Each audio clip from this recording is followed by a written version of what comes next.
So yesterday, I brought the news of Wild Throne of Eldraine collector booster boxes hitting 535 US dollars, and I got that news from Final Trade, and the internet yawned.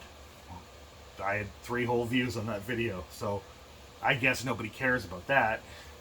What people did care about though was Commander Legends heading to 1K, hitting 1K, exceeding 1K, and Rudy brought us that news, and he's got a better nose for news.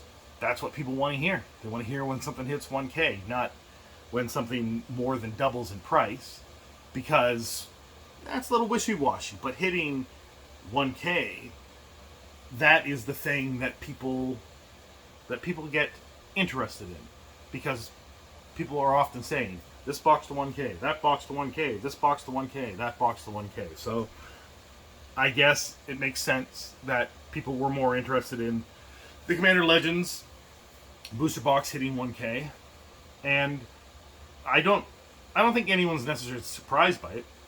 I think that even back when it came out, however much people were, down on the price of the Jeweled Lotus, and then when it got banned, how much people thought that would hurt the price of Commander Legends.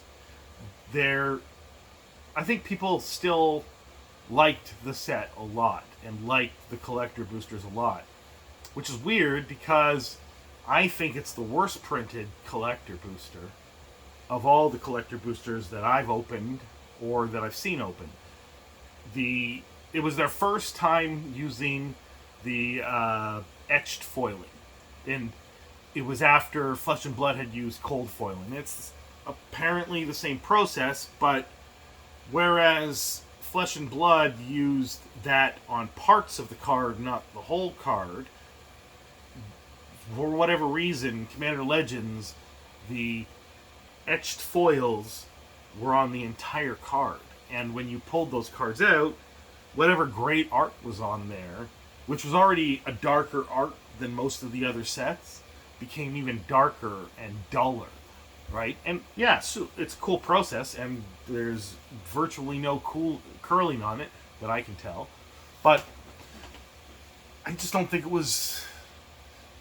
I don't think it was printed as well as it could have been, and I think that Commander Legends 2, Baldur's Gate, improved the process. I think every set since then improved the process, and I think that the best Commander process for this etched foiling was Commander Masters, which flopped, and it had more Jeweled Lotuses.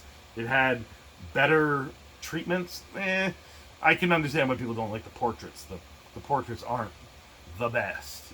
They're interesting at best. But the Commander Legends itself, it has cool art, but the art's dark. And then the etched foiling makes it darker. So it kind of washes it out. And then later sets had even more weirdo treatments on cards. And then we had secret layers that went way out there with what was possible for the art. So Commander Legends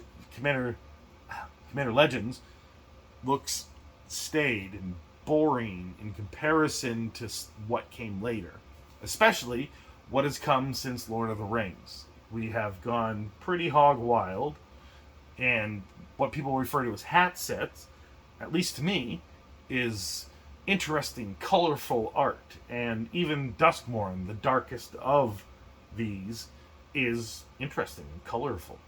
And I think that Commander Legends, if you were just to take out the mechanics, ignore that, and ignore the power level of the cards and how little was printed and that kind of stuff, that the other sets just look more desirable.